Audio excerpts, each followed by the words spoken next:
वजन कमी करायचे पण टेस्टी नाश्ताही हवा आहे, तर मग हा सुपर हेल्दी मूग डाळ डोसा नक्की ट्राय करा. भरपूर प्रोटीन, खायला हलका आणि बनवायला एकदम सोपा. चला तर मग थेट रेसिपीला सुरुवात करूया. मूग आणि तांदूळ एकत्र करून स्वच्छ पाण्याने 2-3 वेळा धुवून घ्या. जर तुम्ही 2 ग्लास तांदूळ घेतले तर 2 ग्लास मूग घ्या. त्यानंतर त्यात भरपूर पाणी घालून 4 ते 5 तास भिजवत ठेवा. जर तुम्ही अख्खे हिरवे मूग वापरल्यास डोशाला छान हिरवा रंग येतो आणि तो जास्त पौष्टिक होतो. पिवळी मूग वापरल्यास डोसा हॉटेलसारखा पिवळसर सोनेरी रंगाचा होतो. याला पाण्याने चांगलं धुतल्याच्या नंतर त्यामध्ये तुम्ही थोडंसं मेथी दाणे टाकायचे. मेथी दाणे का टाकायचे हे मी तुम्हाला पुढे सांगेन. आता आपल्याला याला 4-5 चमचे मेथी टाका. मेथी का टाकायची हे मी तुम्हाला नंतर सांगेन. आता पुढे भिजवलेले मूग आणि तांदूळ यातील पाणी पूर्णपणे काढून घ्या आणि ते मिक्सरच्या भांड्यात टाका.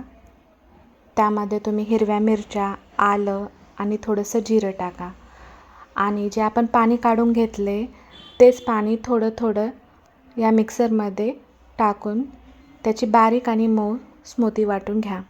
हे पीठ एका भांड्यात परत काढून घ्या.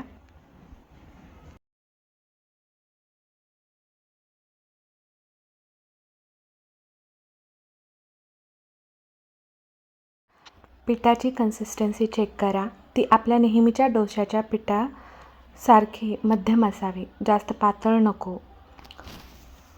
शेवटी त्यात चवीनुसार तुम्ही मीठ घालून नीट मिक्स करा. हे पीठ आंबवण्याची गरज नाही. जर तुम्ही सकाळी बनवत असाल तर हे रात्रभर तुम्ही याला ठेवू शकता.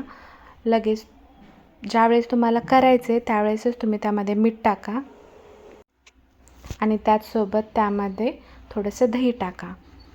आता गॅसवर एक नॉनस्टिक तवा ठेवा. त्याला चांगलं गरम होऊ द्या. तवा गरम झाल्यावर त्यावर थोडं पाणी शिंपडून सुती कपड्याने तवा पुसून घ्या. यामुळे तव्याचं तापमान नियंत्रित होतं. आता तव्याच्या मध्यभागी 1 ते 2 चमचे पीठ टाका आणि गोल फिरवत पातळ डोसा पसरावा. डोशाच्या कडेने आणि वरून थोडंसं तेल टाका किंवा तूप सोडा. मध्यम आचेवर डोसा खालच्या बाजूने छान सोनेरी आणि कुरकुरीत होईपर्यंत भाजून घ्या.